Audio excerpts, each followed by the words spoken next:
So hello student, कैसे हो आप सब। स्वागत है आपका आपके अपने YouTube channel study with awesome. So students, इस वाली वीडियो में हम आप टॉपिक देख ही पा रहे हो, microorganism involves and roles in metal recovery. Okay, so microorganism किस प्रकार से हम यूज़ कर सकते हैं माइक्रो ऑर्गेनिज्म को इन मेटल रिकवरी एरिया में।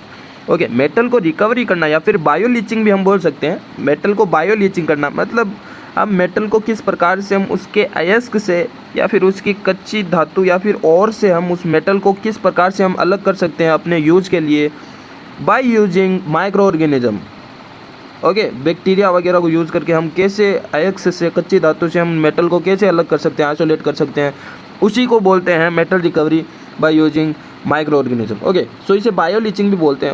Okay, bioleaching also called biomining. Okay, biomining भी बोल सकते हैं। माइनिंग ही हम कर रहे हैं, मतलब मेटल को अलग कर रहे हैं बायो को यूज़ करके, लाइफ को यूज़ करके। और माइक्रोबियल लीचिंग, बायो लीचिंग भी बोल सकते हैं। Okay, so is a biotechnological process that employs a microorganism to extract metal को अलग करने के लिए हम उनको यूज में लेते हैं फ्रॉम दियर ओर्स, कच्ची धातु अयस्क से हम उसको अलग करने के लिए। Okay, and the solid metallic waste. Okay, so the traditionally used method not being economically feasible in recent days, and the bioleaching method has gained a worldwide acceptance. Okay, so जो traditional method, economical जो method अभी चल रहा है, like mining वगैरह, bombing वगैरह करना, फिर वो जो मेथड है, अगेन उनसे कुछ ना कुछ पोल्यूशन भी है, वो काफ़ी ज़्यादा होता है। लेकिन ये जो प्रोसेस है बायो लीचिंग वाली, माइक्रो ऑर्गेनिज्म को यूज़ करके हम अलग करते हैं, आइसोलेट करते हैं अपने मेटल को, तो उसमें कम पोल्यूशन होता है, कम कॉस्ट इफेक्टिवली भी है, ये कॉस्ट भी इतना नहीं लगता है, तो इसलिए ये ज़्यादा एक्सेप्टेबल हो रहा है आजकल, वर्ल्ड वाइड हो रहा है। Okay, so bioleaching for extraction of metal using a specific group of microorganism, okay, like bacteria और archaebacteria which interact with the ore containing rock. Okay, वो पत्थर, वो चट्टान जिसके अंदर अयस्क है, कच्ची धातु है, जिसके अंदर मेटल है, उसके ऊपर हम वो क्या ट्रीट कराते हैं अपने बैक्टीरिया, आर्की बैक्टीरिया को, एंड जो कि उसको ट्रांसफॉर्मिंग कर देता है, transforming the solid metal compounds into the extractable form.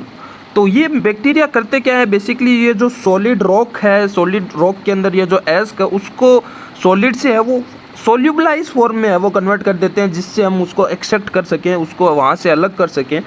Okay, तो एक्सट्रैक्टेबल अलग करने वाली जो फॉर्म में है वो कन्वर्ट कर देते हैं, और से अयस्क से है वो, उसके माइक्रो ऑर्गेनिज्म इस पे काम करके उस मेटल को अलग कर सकते हैं। सारी प्रोसेस हम इस वाली वीडियो में हम देखने वाले। So it is a part of hydrometallurgy which study the interaction between organism and और ओके, अयस्क और ऑर्गेनिज्म के बीच में जो लाइक इंटरेक्शन को स्टडी करते हैं, उसी को हाइड्रोमेटलर्जी बोलते हैं।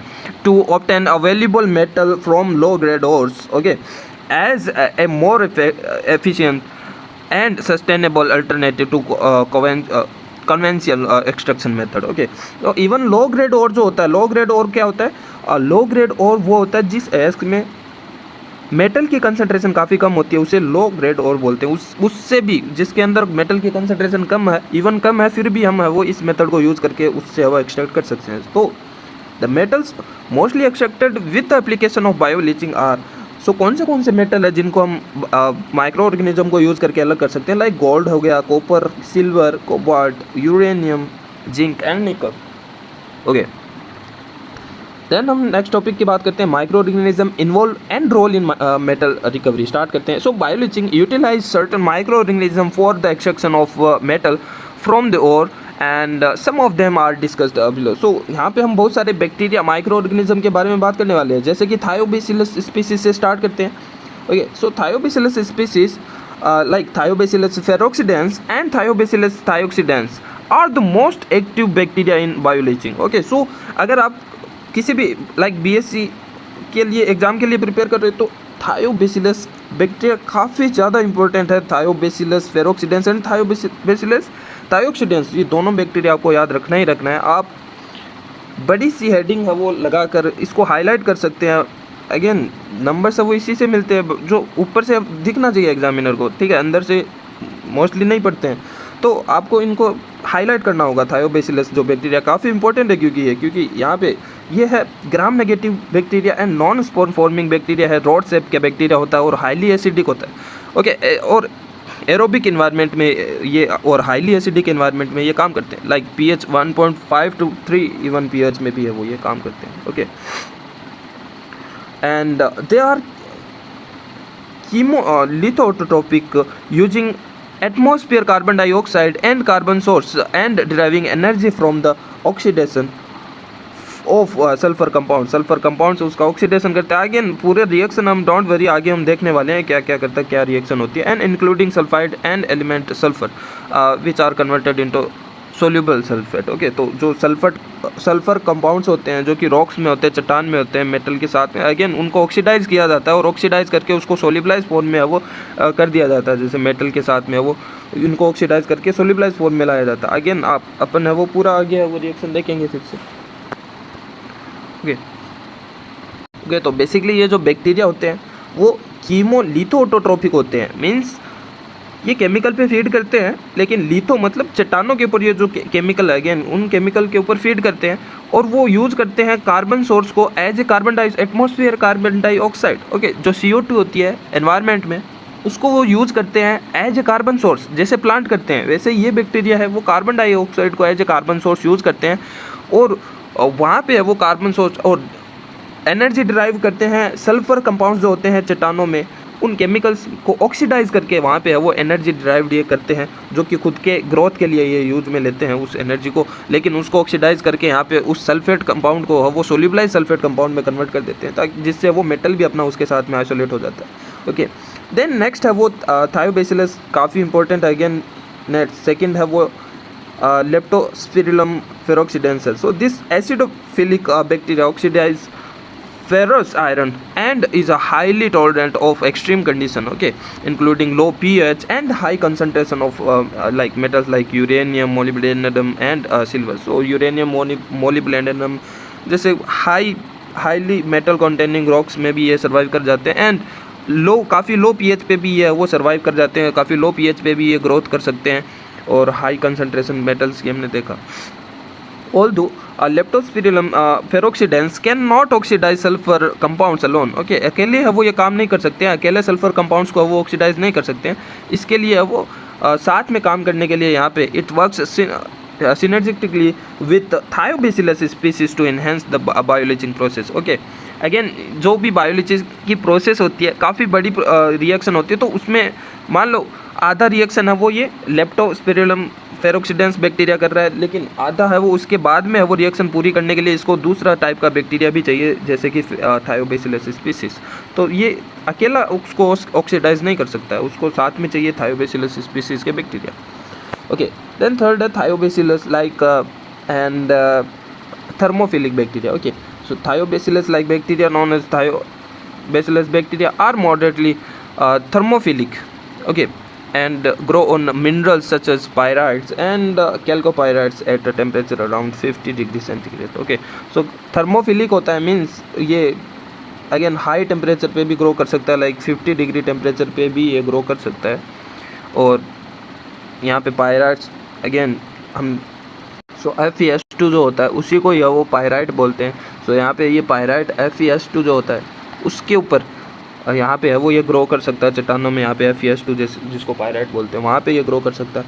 And Acidianus like beardly and extremely thermophilous archaeon, okay, and can thrive at temperature above 60 degree centigrade and growing on ferrous iron and elemental sulfur, okay. It can also reduce sulfur to hydrogen sulfide under anaerobic condition, and these microorganisms convert insoluble metal sulfides into a water soluble metal sulfides, okay।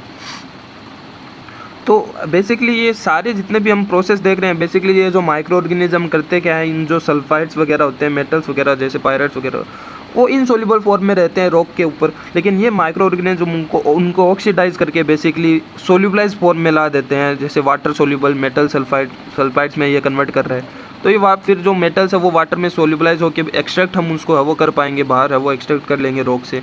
तो यही जो basically जो basic process होता है। So through biochemical oxidation करके ये इनको solubilise form में कन्वर्ट कर देता है। Okay, so which is crucial for bioleaching, जो कि बायोलीचिंग के लिए ज़रूरी होता है। एंड मैकेनिज्म पे बात करते हैं। अब यहाँ पे मैकेनिज्म पे बात करें तो bioleaching involves 2 primary mechanism. Okay, so direct bacterial leaching and indirect bacterial leaching 2 type से हो सकती है। 2 मेथड होते हैं इसके, हम बोल सकते हैं 2 टाइप्स होते हैं या फिर 2 मैकेनिज्म हो सकती है। तो वो यहाँ पे एग्जाम में दोनों, या फिर सिंपली बायो लीचिंग आएगा तो आप दोनों मेथड है वो उसमें लिख देना। डायरेक्ट बैक्टीरियल लीचिंग क्या होता है, कॉन्टैक्ट लीचिंग भी इसको बोलते हैं। So in direct bacterial leaching microorganism directly interact with the mineral surface. Okay, जो मिनरल की सरफेस होती है, लाइक ये जो मिनरल की मेटल की सरफेस है उसके ऊपर आके वो ये अटैच हो जाएंगे, बैक्टीरिया उसके साथ चिपक जाएंगे। ओके, इंटरेक्ट करेंगे, कॉन्टैक्ट करेंगे, इसीलिए इसको कॉन्टैक्ट लीचिंग भी बोलते हैं। Here the physical contact between a bacterial cell and a mineral sulfide surface occur. Okay, so physical contact यहाँ पे होता है। Organism such as Thiobacillus ferrooxidans, again मैंने कहा था Thiobacillus ferrooxidans, तो वो काफ़ी ज़्यादा इंपॉर्टेंट बैक्टीरिया, इसका नाम याद रखना ही है।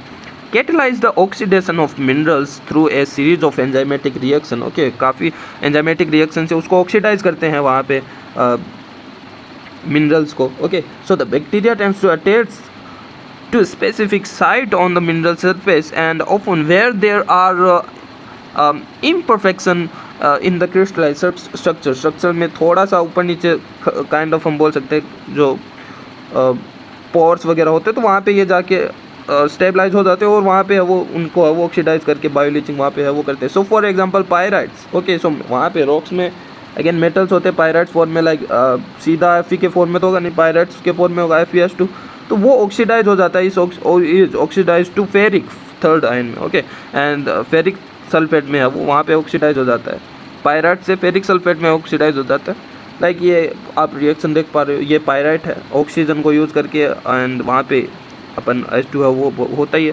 ओके, इन्वायरमेंट में, सो उसको है वो यूज़ करके इसको यहाँ पे पायराइट को फेरिक सल्फेट में कन्वर्ट किया जाता है। ओके, FeSO4 में कन्वर्ट किया जाता है, जो कि सोल्यूबलाइज फॉर्म होता है, उसको हम एक्सट्रैक्ट कर सकते हैं। So direct oxidation can also be applicable for other non iron metal sulphide such as covellites. Okay, and chalcocides and sphalerite. Okay, so उनके ऊपर हम डायरेक्ट ऑक्सीडेशन भी वो कर सकते हैं। तो ये आपने, तो इनडायरेक्ट बैक्टीरियल लीचिंग क्या होता है। अब इनडायरेक्ट बैक्टीरियल लीचिंग देखेंगे, इसमें फिजिकल कांटेक्ट नहीं होता है बैक्टीरिया का। So okay, indirect bacterial leaching, no direct contact between the microorganism and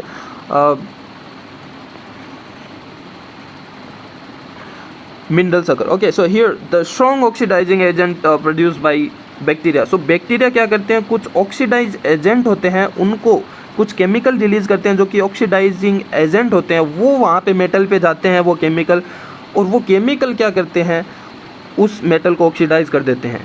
okay, so such as ferric iron and sulphuric acid. Okay, instant bacterial produce a strong oxidizing agent such as ferric iron and sulfuric acid which chemically oxidize the metal sulfide in the ore. Okay, AX में जो metal sulphide है उनको oxidise कर देते हैं कौन, ये जो सल्फ्यूरिक एसिड है केमिकल, जो कि बैक्टीरिया सिक्रेट कर रहा है लेकिन उसको उसके साथ में अटैच होके नहीं। Okay, so in the bio leaching of uranium the following reaction अगर, जैसे यूरेनियम का बायो लीचिंग है।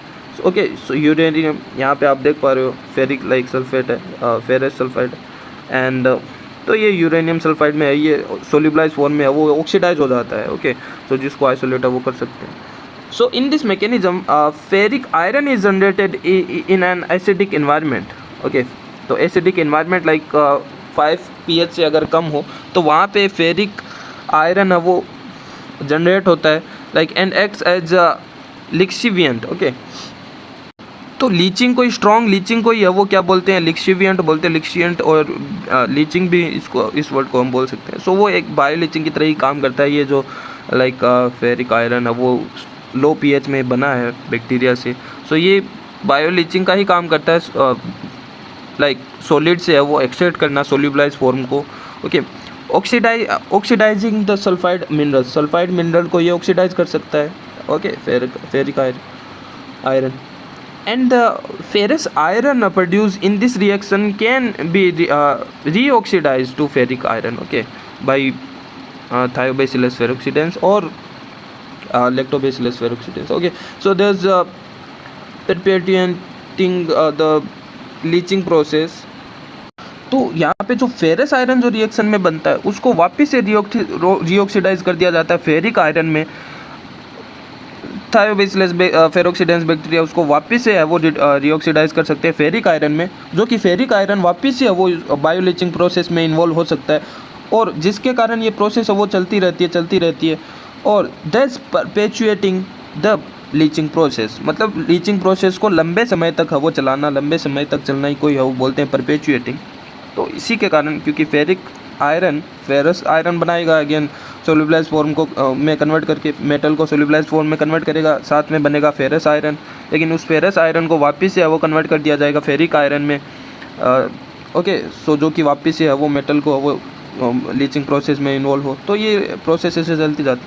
So the presence of Thiobacillus thiooxidans further acidate the oxidation of sulfur to sulfuric acid and creating a favorable acidic environment for continuing metal solubilization. Okay, so ये bacteria like sulphuric acid भी बनाते रहते हैं जिससे कि acidic environment बना रहता है, जो कि मेटल को सोल्यूबलाइज करने के लिए ज़रूरी होता है. बैक्टीरिया को भी ग्रोथ करने के लिए एसिडिक इन्वायरमेंट ज़रूरी होता है. तो ये जो सल्फ्यूरिक एसिड जो बनता है ऑक्सीडाइजेशन से, सल्फर से सल्फ्यूरिक एसिड बन रहा है, तो वो काफ़ी ज़्यादा रोल प्ले करता है वो भी इन्वायरमेंट को एसिडिक बनाए रखने में, क्योंकि उसी एसिडिक इन्वायरमेंट में बैक्टीरिया ग्रो करता है. So in practice both direct and indirect leaching mechanism often occur simultaneously, क्योंकि यहाँ पे थायोबैसिलस थायोक्सिडेंस भी काम कर रहा है जो कि डायरेक्ट मेथड में होता है ना. इनडायरेक्ट मेथड और डायरेक्ट मेथड दोनों साथ में काम करती है, कहने का मतलब है ना कि भाई हो सकता है कोई बैक्टीरिया है वो दूर से है वो फेरिक आयरन और वहाँ पे है वो कुछ ऑक्सीडाइजिंग एजेंट है वो रिलीज कर रही है, लेकिन वही है वो फेरिक आयरन अगेन है वो फेरस आयरन में कन्वर्ट हो गया है बायोलीचिंग करने के बाद में. लेकिन उसी फेरस आयरन को कन्वर्ट करा जा रहा है वापस से फेरिक आयरन में. कौन कर रहा है? थायोबैसिलस बैक्टीरिया, जो कि डायरेक्ट लीचिंग में पार्टिसिपेट ले रहा है. तो दोनों इनडायरेक्ट और डायरेक्ट लीचिंग दोनों है वो साइमल्टेनियसली है वो साथ में भी है वो काम में है वो करती है. एंड अगर हम बात करें difference between direct bioleaching and indirect bioleaching की, जैसे कि मैकेनिज्म है, so direct again interact with the minerals and indirect bioleaching does not interact with the metals, and microorganism generates highly effective oxidizing agent, okay, that oxidize metal. And microbial action like अगर हम बात करें direct bioleaching में organism directly attach to the metal surface, okay. And indirect bioleaching में क्या होता है? For example an organism oxidize ferrous to ferric iron and which reacts with the metal sulfide. Okay, so yes, reaction में यहाँ पे आप देख सकते हो जैसे कि यहाँ पे वही फेरस सल्फेट, यहाँ पे फेरस सल्फेट बन रहा है पायराइट से. ओके, डायरेक्ट बायोलीचिंग में पायराइट है वो आता है, यहाँ पे बैक्टीरिया उस पर है वो उसको ऑक्सीडाइज करके है वो फेरस सल्फेट में कन्वर्ट कर देती है. ओके, एंड सल्फ्यूरिक एसिड भी बनता है जो कि अगेन एसिडिक इन्वायरमेंट बनाए रखता है. ये है वो जो बाय प्रोडक्ट बन रहा है एसिडिक इन्वायरमेंट बनाए रखने में काम में आता है, जो कि ये जो थायोबैसिलस बैक्टीरिया उनके लिए जो लो पीएच चाहिए होता है वो इन्वायरमेंट बना रहता है. और साथ में बनता है फेरिक सल्फेट, है ना, लाइक फेरस सल्फेट बनता है जो कि सोल्यूबलाइज फॉर्म में आ जाता है जिसको हम एक्सेप्ट कर सकते हैं. ओके, एंड यहाँ पे है वो पायराइट और लाइक फेरिक आयरन है वो यूज में होता है. फेरिक आयरन है वो इसको ऑक्सीडाइज करता है, फेरिक आयरन इसको ऑक्सीडाइज करके लाइक फेरस आयरन में कन्वर्ट होता है. और यहाँ पे है वो सल्फाइड है वो अगेन सोल्यूबलाइज फॉर्म में आ जाता है. तो इसी टाइप से वो यहाँ पे है वो ये डायरेक्ट और इनडायरेक्ट है वो बायोलीचिंग है वो काम में आती है. ओके, अगर बैक्टीरिया के अलावा फंगस, साइनोबैक्टीरिया और वो भी है वो इस बायोलीचिंग में वो रोल प्ले कर सकते हैं. तो फंगस की बात करें तो like Aspergillus Niger and Penicillium, तो ये कुछ फंगस है जो कि ये भी बायोलीचिंग करा सकते हैं. जैसे fungal activity like produce organic acid like gluconic, citric and oxalic acid from glucose और सुक्रोज। तो ग्लूकोज और सुक्रोज पे कुछ फंगस है वो काम करके प्रोड्यूस करते हैं, उस फर्मेंट करके उसको ग्लूकोनिक या फिर सिट्रिक एसिड या फिर ऑक्जेलिक एसिड प्रोड्यूस करते हैं। सो दीज एसिड है वो डिजोल्व मेटल्स फ्रॉम ओर्स और वेट। सो ये जो एसिड बन रहे हैं, ऑक्जेलो एसिड बन रहा है, सिट्रिक एसिड, ये किसी मेटल को है वो डिजोल्व करके है वो सोल्यूबलाइज फॉर्म में ला सकते हैं। सो कुछ फंगस होते हैं वो भी है वो इन्वॉल्व हो सकते हैं। सो प्रोसेस की बात करें, so the fungus convert glucose into like organic acid, okay, through enzymatic reaction in cytosol and mitochondria, and the acid then dissolve metals via pathway like acidolysis, okay, proton release acidolysis process है वो metal को solubilized form में लाया जाता है, and complexolysis metal ions stabilisation with organic acid, okay. So metal जो ion होते हैं रॉक्स के अंदर वो स्टेबलाइज होते हैं उसके साथ में जो ये ऑर्गेनिक एसिड है उसके साथ में स्टेबलाइज होकर यहाँ पे सोल्यूबलाइज फॉर्म में आ जाता है। रेडो सो साइनोजेनिक बायोलीचिंग की अगर हम बात करें, cyanogenic microorganism like proteobacteria like Chromobacterium violaceum and Pseudomonas putida and Pseudomonas fluorescens etcetera, ये कुछ यहाँ पे है वो साइनोजेनिक बैक्टीरिया, उनको वो यूज में लिया जा सकता है। And fungal activity produce cyanide from glycine and so which is an effective bioleaching agent for precious metals, okay। So like process is cyanide is produced via HCN, okay, hydrocyanide synthase, so and encoded by the HCN ABC operons, एक इसका operon होता है, gene होता है, okay, gene इस operon इसके regulation से, gene regulation में ये ओपेरॉन होता है, जैसे लेक ओपेरॉन होता है, ट्रिप्टोफेन ओपेरॉन होता है, वैसे HCN ABC ओपेरॉन है जिससे वो ये यहाँ पे है वो प्रोड्यूस होता है cyanide. And so the cyanide form complexes with the metal like coppers and silver and gold. So gold, silver, coppers के साथ में ये कॉम्प्लेक्स फॉर्म कर सकते हैं, उसके साथ में जुड़ सकते हैं, and facilitating their dissolution and recovery from ores. तो उस एक्स में जिसके अंदर है वो गोल्ड है या फिर कॉपर है, सिल्वर है, उसके साथ में ये कॉम्प्लेक्स फॉर्म करके उसको वो सोल्यूबलाइज फॉर्म में लाके उसको एक्सट्रैक्ट कर सकते हैं। So this bioleaching is typically an indirect process and where biologically generated HCN created a soluble metallic complex, okay। so यहाँ पे बैक्टीरिया है वो साइनाइड रिलीज़ करते हैं और वो उसके एस के साथ में जाके जुड़ते नहीं हैं, अटैच नहीं होते हैं। इसका मतलब डायरेक्ट जो मेथड देखा था वो नहीं होता है, इनडायरेक्ट मेथड यहाँ पे होता है। ये रिलीज़ करते हैं ऑक्सीडाइजिंग एजेंट लाइक साइनाइड, तो वो वहाँ पे कॉम्प्लेक्स फॉर्म करते हैं मेटल के साथ में और उसको सोल्यूबलाइज फॉर्म में वो ला देते हैं। सो यहाँ पे कुछ टाइप होती है, 3 टाइप्स होती है बायोलीचिंग की प्रोसेस की, ओके। सो पहला है स्लोप लीचिंग, ओके। सो आप थोड़ा बहुत वो थायोबैसिलस वगैरह का ऑक्सीडेशन वगैरह लिख कर वो आप लिख सकते हो कि ऑक्सीडेशन है वो मेटल का होकर उसको सोल्यूबलाइज फॉर्म में ला देता है। फिर टाइप्स के बारे में आप लिख सकते हो, स्लोप लीचिंग होता है, okay. In slope leaching fine ore is grounded and place in large and slope shaped dump and like process involve continuously sprinkling water containing thiobacillus bacteria over the ore, and as the solution trickles down through the ore and it is gathered at the bottom and rich with dissolvable metals, and this metal rich solution is then collected and processed further to recover the metals and regenerated the bacterium culture and oxidation pounds। basically इसमें होता क्या है, तो basically like यहाँ पे होता क्या है कि जो जो अयस्क होता है या फिर चट्टानें होती है या रॉक्स होते हैं जिसके अंदर मेटल्स होता है, सो जिसे कच्ची धातु हम बोल सकते हैं, ओके। जो ओर्स होते हैं सो उनको क्या करा जाता है, ऐसे यहाँ पे उसको वहाँ से अलग करके तोड़ के चट्टानों से अलग करके यहाँ पे एक स्लोप बनाया जाता है, उसका क्या बनाया जाता है, एक स्लोप बनाया जाता है बेसिकली, ओके। ये बेसिकली चट्टानें और जो कच्ची धातु वगैरह होती है जिसके अंदर मेटल्स अपना होता है, ओके, जिसके अंदर अपना मेटल है, इसके अंदर ये मेटल्स है मान लो, ओके। इसको अलग करना है, तो बेसिकली होता क्या है, ये ऐसे स्लोप बनाया जाता है, वहाँ से अलग करके है वो लाया जाता है और स्लोप बनाया जाता है, और स्लोप बना के बेसिकली इसके ऊपर है वो sprinkling of water containing Thiobacillus bacteria, water को है वो ऐसे इस पर वो डाला जाता है जिसके साथ में है वो वाटर के साथ में क्या होता है, बैक्टीरिया होता है जो कि बायो लीचिंग कराता है, जैसे Thiobacillus bacteria.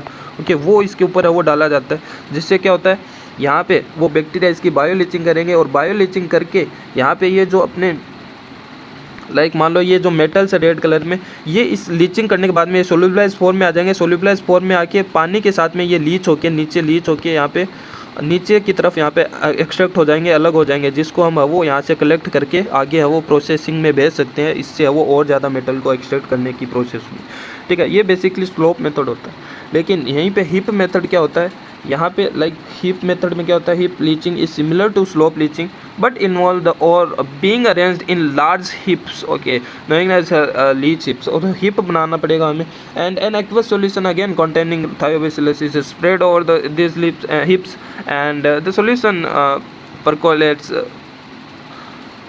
and through the hips and dissolving metal as it goes, and the metal laden solution is collected at the hips base and then processed to extract metals and sustain the bacterial culture in the oxidation point. Again देखो यही वही process होगा। Again ये जो यहाँ पे अपन क्या करेंगे, यहाँ पे लार्ज क्वांटिटी में अपन बहुत सारा अगेन वही वो एस्क जो है अपना और जो है ओके चट्टानों से अपन अलग करके उसको तो वहाँ पे अपन है वो इस टाइप से है वो यहाँ पे हिप बनाएंगे। ओके, बहुत ही बढ़िया यहाँ पे है वो हिप बनाएंगे अपन, जैसे राजस्थानी में मारवाड़ी में बोलते हैं कुड्डा ना, कुड्डा बनाएंगे। तो ये तो यहाँ पे बहुत सारा हम इकट्ठा करके यहाँ पे अगेन है वो इसके ऊपर है वो वाटर को वो स्प्रेड करेंगे, वाटर डालेंगे इस पर, वो वाटर डालेंगे जिसके साथ में क्या होगा, वो बैक्टीरिया होगा। ओके, थायोबैसिलस पेरोक्सिडेंस लाइक बैक्टीरिया होंगे। ओके, जो कि क्या करेंगे इसके अंदर ये जो मेटल्स होंगे उनको सोल्यूबलाइज फॉर्म में लाके ऑक्सीडेशन की प्रोसेस करके, और ये जो पानी के साथ में बाद में ये लीच होके है वो मेटल्स भी है वो साथ में है वो नीचे की तरफ आ जाएगा, जिसको है वो बाद में अलग है वो कर लिया जाता है। वो ये वाटर के साथ में है वो ये थोड़ा बहुत ये अलग हो जाता है, ठीक है। इसको है वो वापस से है वो आगे है वो प्रोसेसिंग में भेज दिया जाता है। ओके, सो ये और लास्ट थर्ड मेथड है इन सिटू बायो लीचिंग प्रोसेस की। ओके, इन सिटू का मतलब ये होता है उसके नेचुरल इन्वायरमेंट में। ओके, जैसे ये कोई चट्टान है फॉर एग्जांपल ये नेचुरल पहाड़ है, इसको हम अलग नहीं कर रहे हैं, ठीक है, इसको हम अलग नहीं कर रहे हैं, ये नेचुरली रॉक है, इससे हम वो अलग अलग करके पत्थर को हम वहाँ पे नहीं ले जा रहे हैं, नहीं तो हम हिप बना रहे हैं, नहीं कि कोई स्लोप बना रहे हैं। बेसिकली हम उसी के अंदर ही वो ड्रिलिंग करेंगे, पाथवे बनाएंगे। ओके, ये ड्रिलिंग करते हैं अपन, ड्रिलिंग करते हैं माइनिंग से। जब ड्रिलिंग करते हैं तो कुछ क्रैक्स वगैरह भी आ जाती है किनारों की तरफ, ऐसे क्रैक्स वगैरह भी आ जाती है, ठीक है, क्रैक्स वगैरह आ जाती है। अच्छा, ड्रिलिंग करते हैं अपन, पाथवे बनाते हैं, ऐसे बहुत सारे अपन है वो पाथवे बना देते हैं इसके अंदर, ऐसे ड्रिल करते हुए मशीन से, ठीक है। और उन पाथवे में अपन है वो ये केमिकल्स और वहाँ पे है वो ये अपना वाटर के साथ में थायोबैसिलस है वो पंप करते हैं ड्रिलीज पाथवे के ऊपर है वो, जिससे क्या होगा, ये जो वाटर के साथ में जो अपना थायोबैसिलस बैक्टीरिया है वो वहाँ पे है वो इन ओर्स के है वो कांटेक्ट में आ जाएगा। ये जो बैक्टीरिया है वो इसके साथ में इसके कांटेक्ट में आ जाएगा और इसको क्या कर देगा, लीचिंग है वो कर देगा, इसको लीच कर देगा। यहाँ से वो उस मेटल को वो सोल्यूबलाइज फॉर्म में ला देगा। ये जो रेड कलर में आप मेटल देख रहे हो, इसको वो सोल्यूबलाइज फॉर्म में ला देता है। और क्योंकि माइनिंग जब होती है पहाड़ों पर, जो माइनिंग बॉम्बिंग से जब माइनिंग होती है तो वहाँ पे होता है क्रैक वगैरह है वो आ जाती है, ठीक है, क्रैक वगैरह आ जाती है।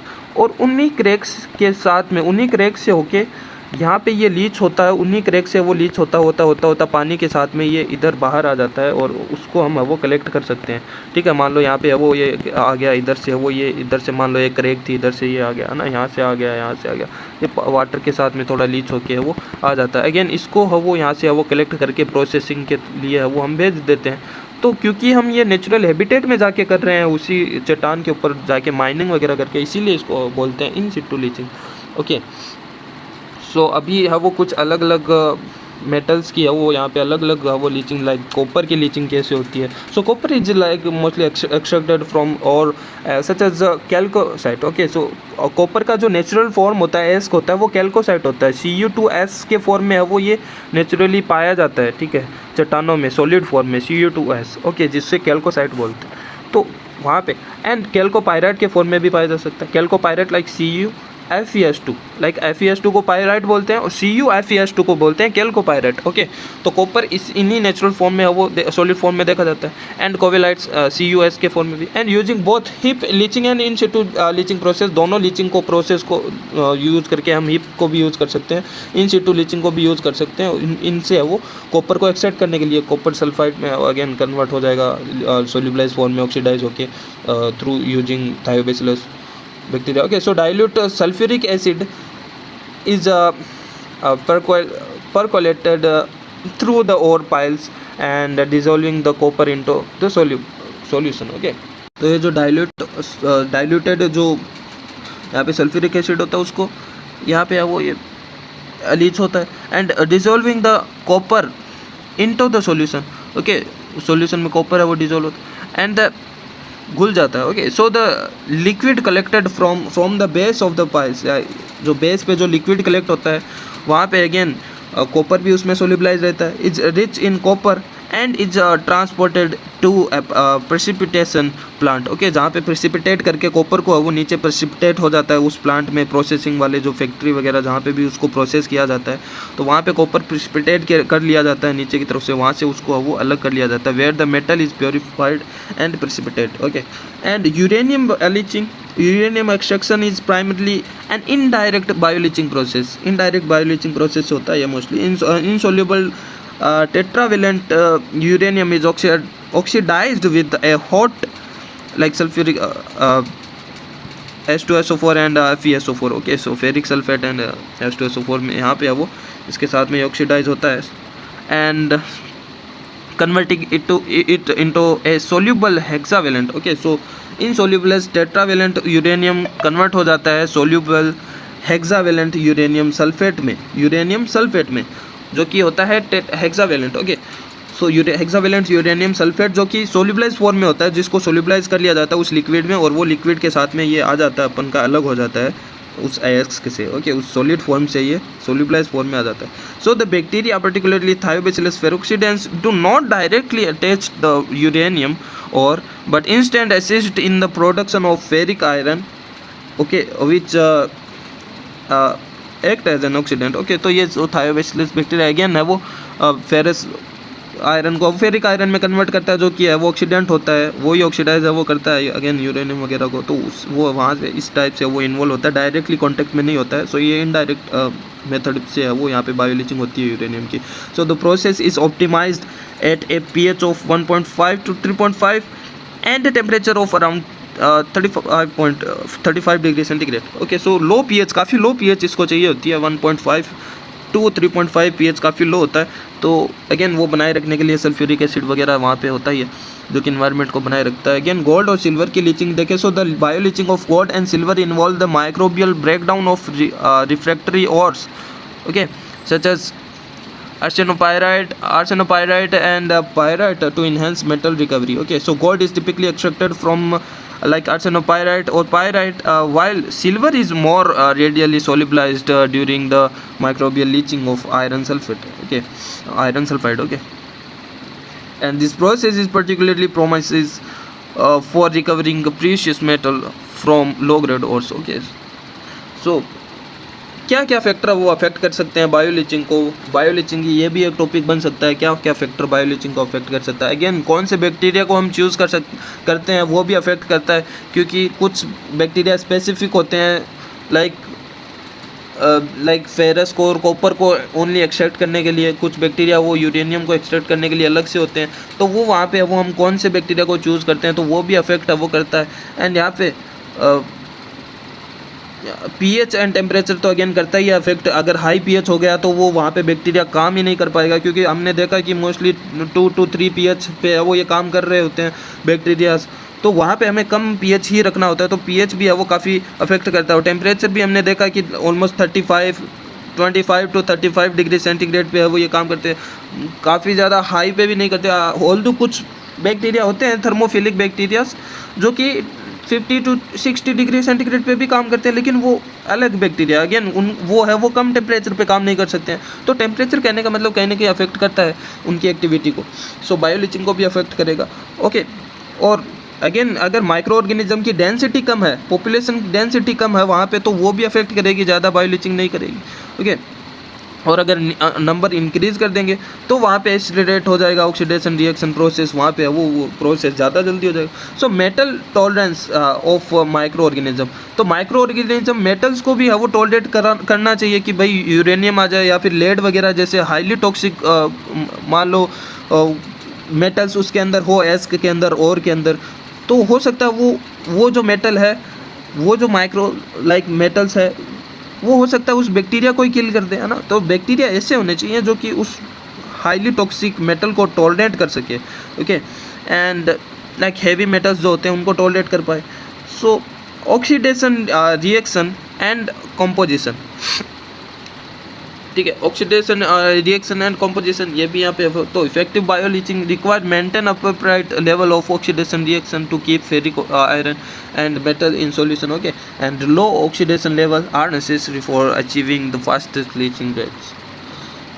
यहाँ पे सरफेस एरिया भी है और का है वो भी डिपेंड करता है। So highly surface area of the ore, higher the bacterial oxidation due to increase area for bacterial action. Again देखो, या तो देखो एक तो और है, एक इतना बड़ा टुकड़ा और है, तो सरफेस एरिया उसका एक है वो उसी और के है वो छोटे छोटे टुकड़े हैं, एस्क के है वो छोटे छोटे टुकड़े हैं। तो सरफेस एरिया किस में ज़्यादा हो गया? सरफेस एरिया ज़्यादा हो गया इस वाले में, ठीक है, न कि इस वाले में नहीं होगा, इस वाले में होगा। और यही काफ़ी है वो इम्पोर्टेंट होता है, क्योंकि देखो यहाँ पे मान लो इस वाले पहले में है वो, मान लो है वो सरफेस एरिया जिसमें कम है, तो इसमें तो मान लो बैक्टीरिया है वो लाइक काम कर पा रहे हैं कितने, लाइक 1 2 3 4 5 6 7 8 9 10 11 12 13 14 15 16 17 18 19 बैक्टीरिया इसके ऊपर है वो काम कर पा रहे हैं, और वो उसी रेट से वो उसमें से मेटल को एक्सट्रैक्ट कर पाएंगे। लेकिन ये वाला है जिसमें है वो सरफेस एरिया काफ़ी बड़ा है, क्योंकि ये अलग अलग टुकड़ों में कन्वर्ट हो गया, तो ये वाला सरफेस एरिया तो है ही, इसके साइड वाला सरफेस एरिया और ऐड हो जाएगा।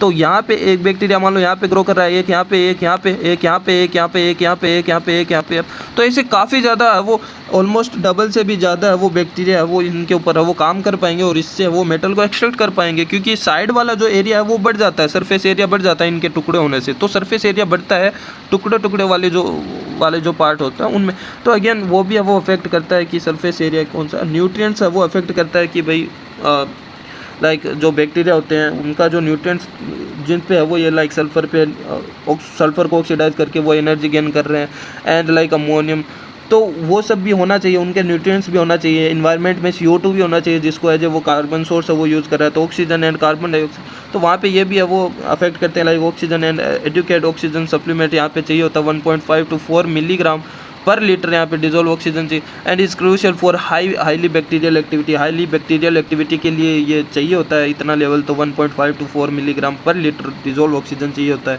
कार्बन डाइऑक्साइड भी चाहिए होता है, is the sole carbon source required for bioleaching. Okay, so microorganism again अपने को ग्रोथ करने के लिए, खुद को ग्रोथ करने के लिए कार्बन सोर्स अपन तो जैसे ग्लूकोज को यूज़ करते हैं वैसे वो CO2 को वो यूज़ करते हैं again as a carbon source. तो ये भी है वो अफेक्ट करते हैं। मिनरल सबस्ट्रेट है वो, और सर्फेक्टेंट एंड कैटालाइसिस, ये सब वो अफेक्ट करते हैं बायोलीचिंग को। एप्लीकेशन क्या है, बहुत ही यहाँ पे एप्लीकेशन ही पढ़ रहे हैं, मेटल को अलग करके क्या ही करेंगे अपन, तो environmental stabilisation, okay, and emission reduction. तो अगेन इसके अल्टरनेटिव जो भी मेटल को एक्सट्रैक्ट करने के लिए मेथड्स है, उससे ये काफ़ी इफेक्टिव मेथड है ये, है ना। इमिशन रिडक्शन होता है, इससे इन्वायरमेंटल स्टेबल रहता है, एंड कॉस्ट इफेक्टिव है ही, कम यहाँ पे है वो पैसे लगता है इस पर। ऑप्टिमाइजेशन रिकवरी प्रोसेस, और यहाँ पे एप्लीकेशन अगेन है वो मेटल को हम यूज़ में ले सकते हैं, जैसे गोल्ड को वो एक्सट्रैक्ट करके गोल्ड को काफ़ी यहाँ पे हम इकोनॉमिकली है वो यूज़ कर सकते हैं। एंड एडवांटेज आप देख पा रहे हो, कॉस्ट इफेक्टिवली है, सिंप्लिसिटी है, यहाँ पे इन्वायरमेंटल फ्रेंडली है, लो एनर्जी रिक्वायरमेंट ये प्रोसेस है, ठीक है। और लिमिटेशन आप देख पा रहे हो, थोड़ा टाइम कंज्यूमिंग ये रहता है, ठीक है, क्योंकि बैक्टीरिया को काम पूरे एक्स पे काम करने के लिए काफ़ी ज़्यादा समय चाहिए होता है। एंड लो मिनरल यील्ड होता है काफ़ी, हालांकि इतना मिनरल कंपेरेटिवली मिनरल्स कम ही मिलता है अपन को अदर मेथड्स को अगर कंपेयर करें तो। ओके, एंड स्पेस रिक्वायरमेंट काफ़ी ज़्यादा चाहिए होता है इसके लिए, वो स्पेस काफ़ी ज़्यादा चाहिए होता है। एंड ओके, प्रोसेस को कंट्रोल करने का भी चैलेंज रहता है वहाँ पे, इन्वायरमेंटल स्टेबल रहना चाहिए वो सब। So there is risk of contamination and inconsistency yield due to variable bacterial growth and activity. काफ़ी ज़्यादा अलग बैक्टीरिया भी हो सकता है साथ में ग्रो कर जाए, तो वो हो सकता है कंटामिनेशन की है वो वहाँ पे प्रॉब्लम रहती है कि भाई कॉपर के साथ में मान लो दूसरा मेटल भी है वो कंटामिनेट हो गया या फिर कुछ और भी है, तो कंटामिनेशन की यहाँ पे वो प्रॉब्लम रहती है।